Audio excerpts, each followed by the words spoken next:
எப்படி இருக்கணும்? 5வது தான படிக்கிறாங்க, 2வது தான படிக்கிறாங்க, 1வது தான படிக்கிறாங்க. நீங்க ரொம்ப கேர்லெஸ்ஸா இருந்தா என்ன ஆகும்? 1வது என்ன படிக்கிறாங்க பசங்க? யாராவது பாருங்க, யாராவது சொல்லுங்க பாப்பா. 1வது என்ன படிக்கிறாங்க? ஏபிசி படிக்கிறாங்க. அதோட யூஸ் எப்ப?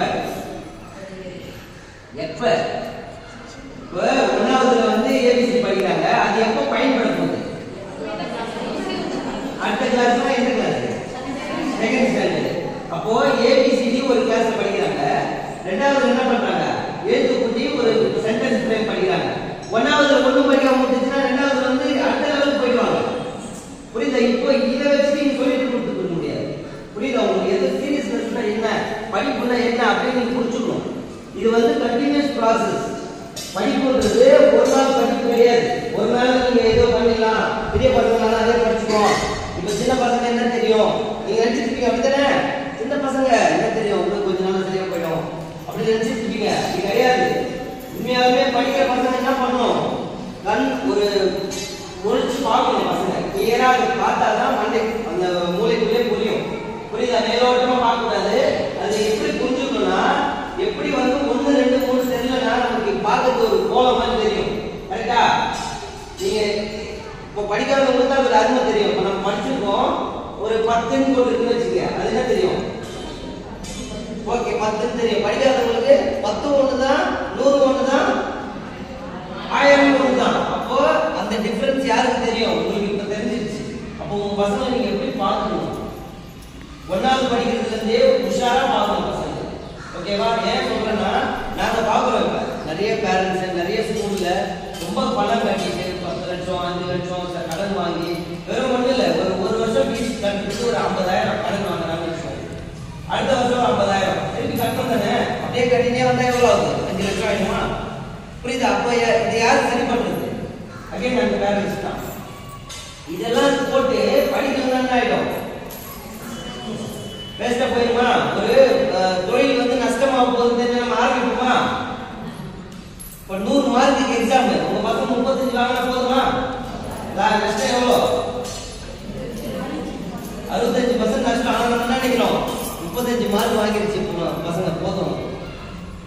புரியுதா? நம்ம என்ன பண்ணணும்? நம்மளுடைய இலக்கு அப்ப எவ்வளவு வரணும்?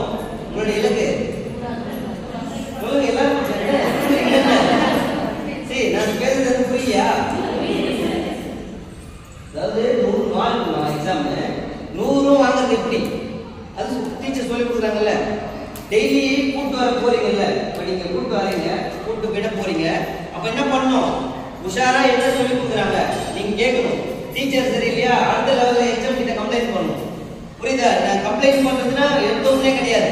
இப்போ முதல் நாள் பாக்குறீங்க, ஏதோ ஒன்று கரெக்ஷன் பண்ண சொல்றீங்க, கரெக்ஷன் பண்ணல. அடுத்த நாள் பாக்குறீங்க, அடுத்தடுத்து என்ன பண்ணணும்? சரி செய்ய முயற்சி பண்ணணும். ஏன்னா உங்களுக்கு என்ன தேவை? உங்க வீட்டுக்கு தண்ணி வரல, என்ன பண்ணுவீங்க? ஒரு நாள் குடத்துல இருந்து முடிச்சுட்டு வந்துடலாம் போயிட்டு நம்ம. கரெக்டா? அடுத்த நாள் என்ன பண்ணுவீங்க? வீட்டுக்கு வரதுக்கு என்ன பண்ணணும்? என்ன இருக்கும்? ஏதோ அங்க ஒரு தடை இருக்கும். அது என்ன பண்ணுவீங்க? நீங்களே போய் ஆளை கொண்டு வந்து சரி பண்ணி, யாரு நமக்கு வேண்டாத வேலையை பார்த்துருக்காங்களா இல்லை என்ன பார்த்து சரி பண்ணிட்டீங்களா? அப்போ உங்க பசங்க மேல எவ்வளவு அக்கறை இருக்கணும் உங்களுக்கு. புரியுதாமா நான் சொல்றது? இதெல்லாம் வந்து அடிப்படை. நான் இப்ப சொல்றது 2 பேரு ஒரு குட்டி பசங்களுடைய வாழ்க்கையில 2 பேர் ரொம்ப முக்கியம். யாருன்னா ஒரு டீச்சர், ஒரு பேரண்ட். ஓகேவா? அப்பாவோ அம்மாவோ யாரெல்லாம் பரவாயில்ல. இது கொஞ்சம் என்ன சொல்லுங்க.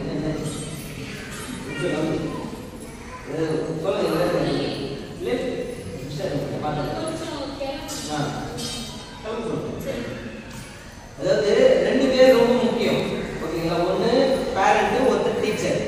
ஸ்கூல்ல இருக்கும்போது டீச்சர் வந்து பேரண்டா இருப்பாங்க. ஓகேவா? வீட்டுக்கு வந்த உடனே பேரண்ட் டீச்சர் அம்மா. இவங்க இங்க சொல்லி கொடுக்குறது, நீங்க டீச்சரா இருந்தா அங்க கண்காணிக்கணும். கரெக்டா? நீங்க என்ன பண்ணணும்? வீட்டுக்கு வந்த உடனே சாப்பிட்டியா தூங்கியா போனியா அப்படி இருக்க கூடாது. இன்னைக்கு என்ன நடந்தது ஸ்கூல்ல? டே 1ல இருந்து டே 8 வரைக்கும் கவுண்ட் தான். ஏன்னா அதான் அந்த ஸ்கூலோடைய ஆர்கிடெக்சரே நமக்கு இருக்கிறாங்க. இங்கே வந்து பாத்தீங்கன்னா ஒரு நாள் நீங்க படிக்கல அப்படின்னாலும் அது வந்து கவுண்ட்ல வராது. ஓகேவா? ஸோ அதை நீங்க எப்படி பார்க்க போறீங்க, அதை எப்படி நீங்க சரி பண்ண போறீங்க அப்படின்றது ரொம்ப ரொம்ப ரொம்ப முக்கியம். ஓகேவா? ஸோ இதுக்கு 2 மாடல் இருக்கு. ஓகேவா? நீங்க என்ன பண்ணணும் இப்போ வந்து சொல்றேன். 2 மாடல் இருக்கு. ஒண்ணு ஒரு பையனை நீங்க ஒரு புக் கொடுத்து படிக்க சொல்லுங்க. ஒரு 3வது 2வது பையன் படிக்க தெரியணும் சொல்லலாம். 3வது பையன் நல்லா படிக்க தெரியும். அப்போ ஏதோ ஒன்று தெரியலன்னா என்ன பண்ணணும்? அதுதான் ஒரு கிளாஸ்லயே ஸ்லோ லேர்னர்ஸ் அப்படின்னு இருப்பாங்க. பார்த்து தெரியுமா? உங்களுக்கு சொல்லியிருக்காங்க அவங்க டீச்சர்ஸ். ஸ்லோ லேர்னரா பையன் என்ன எந்த லெவலில் இருக்காங்கன்னு சொல்லியிருக்காங்களா? எப்படி சொல்லியிருக்காங்க? Very good. ஏன்னா நல்லா படிக்கலன்னா ஏதோ ஒன்றும் தெரியலன்னு அர்த்தம் அந்த குழந்தைக்கு. உண்மை என்னன்னா இப்போ ஒரு இங்கேருந்து வந்து வீட்டுக்கு போகணும்னு வச்சுக்கோங்க, வந்துடுவாங்க அவங்களே. ஏன்னா அந்த வழி தெரியும். புது எடுத்து கொண்டு போய் விட்டா என்ன ஆகிடும்? ஏதோ தெரியாது, அதை சரி பண்ணணும். அப்போ அது என்ன தடுக்குது?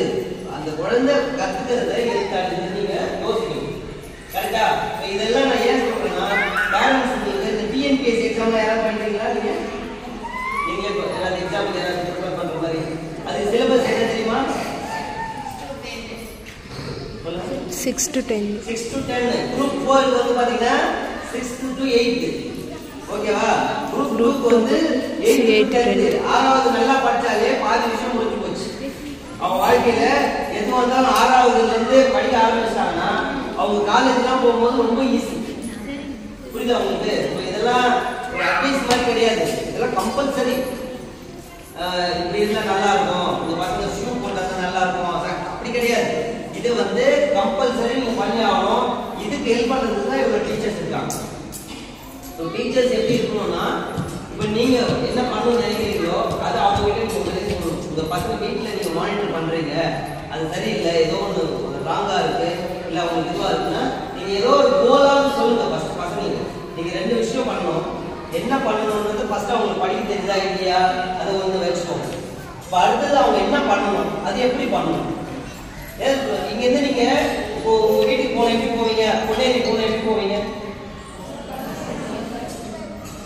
பஸ்ல போவோம், வேற 2 வீலர் போவீங்க. அவங்க வசதிக்கு ஏற்ற மாதிரி கார்ல போகலாம், எப்படி வேணா போகலாம்.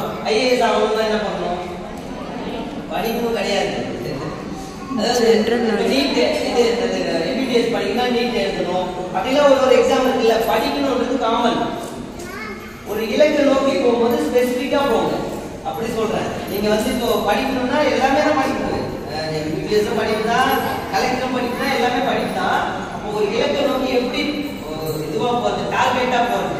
எனக்கு இதெல்லாம் வேணாங்க, இது மட்டும் தான் வேணும் அப்படின்னு உங்க பசங்களுக்கு தயார் பண்ண ஆரம்பிச்சீங்கன்னா கொஞ்சம் அவங்க நல்ல பெரிய ஆளா வந்துருவாங்க.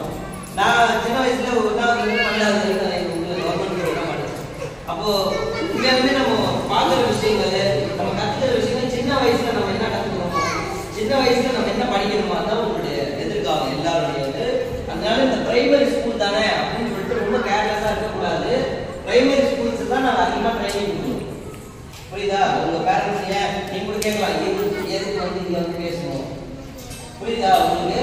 இதெல்லாம் நீங்க இது பண்ணி பார்த்தீங்கன்னா மிட் ட்ரெயின் ஆக்டிவேஷன் இருக்கு, அபாக்கஸ் இருக்கு. அப்புறம் வந்து பார்த்தீங்கன்னா உங்களுக்கு சின்ன சின்ன இதெல்லாமே வந்து ஸ்டூடெண்ட்ஸ் உடைய இந்த மைண்ட் கெப்பாசிட்டியை வந்து மாற்றிடும். ஒரு 5வது வரைக்கும் சரியா படிக்கலனால என்ன ஆயிடும் வாழ்க்கை? அவங்க நம்மளே முடிவு பண்ணிடுவோம். யாரு? நீங்களே முடிவு பண்ணிடுவீங்க. பேரண்ட்ஸ் என்ன சொல்லுவீங்க? உங்களுக்கு படிப்பான், அவ்வளோதான், 5வது வரைக்கும் முடிச்சு ஆகும். அப்படி கிடையாது. எப்போ வேணா நீங்க பூஸ்டப் பண்ணுவோம். ஓகே, அது உங்க கையில் தான் இருக்கு. அந்த மாதிரி எதுவும் அண்டர்எஸ்டிமேட் பண்ணிடாதீங்க. உங்க லைஃப்ல நீங்க ஒரு முக்கியமான ஒரு நல்ல விஷயம் பண்ண போறீங்க அப்படின்னா இமீடியட்டா உங்க பசங்களை நீங்க சரியாகலாம். இவ்வளவு பேரண்ட்ஸ் வந்திருக்கீங்க, ரொம்ப எனக்கு சந்தோஷமா இருக்கு. ஆக்சுவலா அது ஒரு பெரிய கிளாஸ் இருக்கு. உங்களுக்கு ஏதாவது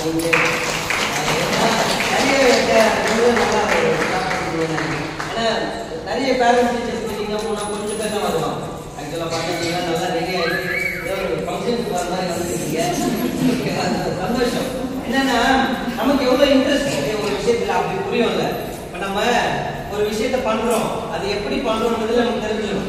ஒண்ணு இது வேஸ்ட், ஒண்ணு இது இன்ட்ரெஸ்டா இருக்கு அப்படின்றது நீங்க பண்ற ஆக்டிவிட்டிலேயே தெரிஞ்சிடும். அப்ப இந்த ஸ்கூலுக்கும் இந்த உங்களுக்குமான தொடர்பு வந்து நல்லா இருக்குன்னு நான் நம்புறேன். ஸோ உங்க மாணவர்களும் இந்த ஸ்கூல்ல படிச்சு இந்த டீச்சர்ஸ் மூலியமா நல்லா பெரிய ஆளா வரணும் அப்படின்னு சொல்லி கடவுளை வேண்டிக்கிறேன். எல்லாமே கேட்ட மாதிரியே நீங்க போகணும். இதுக்கு சம்பந்தமா ஏதாவது உங்க பகுதியில மாணவர்கள் ஏதாவது காலேஜ் இல்ல வந்து முடிச்சிருக்காங்க வேலை இல்லை, அந்த மாதிரி நீங்க நம்ம தொடர்பு கொள்ளலாம். ஓகேவா? எல்லாமே நம்ம பண்ணி தரோம். 12th முடிச்சிருக்காங்க, காலேஜ் எங்க சேரணும், எப்படி சேரணும் ஒன்றும் தெரியல. ஸோ இந்த மாதிரிலாம் உங்களுக்கு ஏதாவது ஐடியா இல்லை, காசு இல்லை, எப்படி சேர்க்கணும், எப்படி படிக்க வைக்கிறது, 10th முடிச்சோடனே என்ன கோர்ஸ் படிக்க வைக்கிறது, இதெல்லாம் சின்ன வயசுல தான் நீங்கள் பண்ண முடியும். புரியுதா? 12வது ஒரு பையன் படிச்சிட்டானாலே அவனுக்கு 50% ஓவர், அவன் முடிச்சிட்டானா. ஓகேவா? இதெல்லாம் நல்லா பண்ணுவீங்களா? ஏன்னா உங்களுக்கு எவ்வளோ பொறுப்பு இருக்கு. இப்போ நிறைய பேர் வெளியே எப்படி இருக்காங்க நமக்கு தேவையில்லை. அவங்க பசங்க இப்படி இருக்கு, அம்மா அப்படி இருக்கான், நீங்க ஒரே உங்க பசங்களை மட்டும் நீங்க ஒழுங்கு மட்டும் தான் ஆயிடும், வாழ்க்கையே மாறிடும், உங்க வாழ்க்கை மாறிடும். மற்றவங்க அவங்க அப்படியே தான் இருப்பாங்க. நீங்க யாரையுமே வந்து எக்ஸாம்பிளா இருக்கவே கூடாது. உங்களுக்கு யார் எக்ஸாம்பிள்? வெரி குட், நீங்களே தான். நமக்கு நாமே சுற்றமும் நட்பும் அப்படின்னு தமிழ்ல ஒரு அழகா சொல்லுவாங்க. நமக்கு நாமே சுற்றமும் நட்பும் அப்படின்னு இருக்கு. ஓகேவா? அதை எக்ஸாம்பிள் எடுத்தோம்னா நம்ம யாருக்குமே பதில் சொல்ல வேண்டியதில்லை, யாருக்கும் பயப்பட வேண்டியதில்லை. நம்மளுடைய மாணவர்கள் நம்மளுடைய குழந்தைகள் நல்லா இருந்தால் நம்மளுடைய எதிர்காலம் எப்படி இருக்கும்? அதான் அப்துல் கலாம் ஐயாவோட பேர்ல அதை வச்சு போடுறதுக்கு ஒரே காரணம் என்னன்னா, அப்துல் கலாம் ஐயா படிக்கும் போது இந்தியாவுடைய அந்த அறிவியல், நம்ம அறிவியல் கோள்கள் செயற்கை கோள்கள் அதெல்லாம் தெரியல, அதோடைய சதவீதம் 5% உலகத்துக்கு நம்ம கான்ட்ரிபியூஷன், இந்தியாவோட கான்ட்ரிபியூஷன் விண்வெளி ஆராய்ச்சி துறையில 5%. இப்போ எவ்வளோ மாசத்துக்கு ஒரு சேட்டலைட் அப்போ அப்படி பண்ணிட்டு இருக்கோம். ஸோ இப்போ ஒரு தனி மாணவன் மாறும்போது இவ்வளோ விஷயங்கள் மாறுது இல்லை. இப்போ உங்கள் பசங்களாம் மாற்றினா எப்படி இருக்கும் வாழ்க்கை? உங்கள் வாழ்க்கை நீங்களாம் இவ்வளோ ஜாலியாக இருக்கலாம். பண்ணுவீங்களா இந்த மாதிரி? ரொம்ப சந்தோஷம் உங்களை எல்லாம் மீட் பண்ணது. நன்றி. ஏதாவது கொஸ்டின் இருக்கா? ஏதாவது ஒன்று ரெண்டு யாராவது இப்படி பண்ணணும் என்ன பண்ணணும் ஏதாவது ஒன்று ரெண்டு கொஸ்டின் கேளுங்க, தைரியமாக கேளுங்க. இல்லை அதாவது நான் வந்து ஏதோ டிஃப்ரெண்டா அப்படின்னு கிடையாது.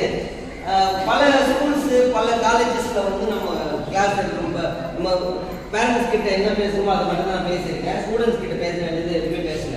ஏன்னா ஸ்டூடெண்ட்ஸ் வேற, பேரண்ட்ஸ் வேற. உண்மையாலுமே சொல்லணும்னா எங்க அப்பாவுக்கு எதுவுமே தெரியாதுன்னு சொல்லுவோம். குழந்தைங்க கிட்ட கேட்டீங்க, ஏதாவது குழந்தை உங்க வீட்டில் உங்க குழந்தைங்க கேட்டு பாருங்களேன், போயிட்டு ஏதாவது கேட்டு பாருங்க, எங்க அப்பா அம்மாவுக்கு எதுவுமே தெரியாது. நீங்க கேட்டுருக்கீங்களா? உங்க வீட்டு சொல்லாது, வெளியே போய் யாராவது கேட்டாங்கன்னா எங்க அப்பா அம்மாவுக்கு தெரியாது. ஏன் என்ன காரணம்? ஏன் அப்படி சொல்றாங்கன்னா அவங்க ஏதோ நினைக்கிறாங்க, அது நீங்க நினைக்க மாட்டீங்க. புரியுதா? அவங்க உங்க கிட்ஸ் இருக்காங்கல்ல, உங்க குழந்தைங்க, ஆனா அதெல்லாம் ஒரு அளவுக்கு தான். அது ஏற்றுச்சுன்னா அவங்க கண்ட்ரோலே பண்ண முடியாது. எப்பயே சொல்லியிருந்தேன், இதெல்லாம் ஒரு காலகட்டம் வரை தான். அதை தாண்டிட்டாங்கன்னா அவங்க நீங்க சொல்றது இல்லை, நீங்க எதுவுமே கண்டுக்க மாட்டாங்க. ஓகேவா? ஆனா நீங்க ஒரு காலகட்டம் வரைக்கும் கொண்டு போயிட்டீங்கன்னா நீங்க சொல்றது இல்லை, மற்றவங்க சொல்லாதது கூட அவங்க செய்வாங்க. யாருமே நினைக்காதது கூட அவங்க பண்ணுவாங்க. அதெல்லாம் யார் கையில இருக்கு? உங்க கையில. அந்த இந்த டைம்ல தான் இருக்கு. ஓகேவா? ரொம்ப ரொம்ப குரூஷியல் பீரியட். ஓகேவா? அந்த பசங்க சொல்றது எங்க அப்பா அம்மா எதுவுமே தெரியாது அப்படின்ற வயசு இது. நான் தெரியாதுன்னா உங்களுக்கு தெரியாதுன்னு சொல்ல, உங்களுக்கு எல்லாமே தெரியும், எல்லாமே பெரிய பெரிய ஆளுங்க தான் இருக்கவங்க. ஆனா அது பசங்க அந்த மாதிரி நினைச்சிட்டு இருப்பாங்க. அது நீங்க இல்லைன்னா உங்களுக்கு ப்ரூவ் பண்றது எப்படி ப்ரூவ் பண்ணுவோம்? கரெக்டான கைடன்ஸ் பண்ணீங்கன்னா அவனே எங்க அப்பா எங்க அம்மா அப்பா நல்லவங்க அப்படின்னு அவங்க வீட்டுல சொல்லுவாங்க. கண்டிப்பா கரெக்டா? அப்படி பண்ணுவீங்களா? எல்லாருமே நல்லா சவுண்டா சொல்லுங்க. ஏதாவது கொஸ்டின் தான் ஒன்று ரெண்டு கேளுங்க, பயப்படாம கேளுங்க, இல்லைன்னா முடிச்சுக்கணும்.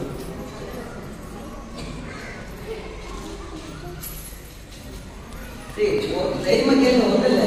ஏதாவது மனசுல கொஸ்டின் ஏதாவது இருக்கு இல்லையா? எதுவும் சொல்லுங்க. சொல்லுங்க, ஏதாவது கொஸ்டின்ஸ் ஏதாவது இருந்தா கேட்கலாம். தேங்க்யூ.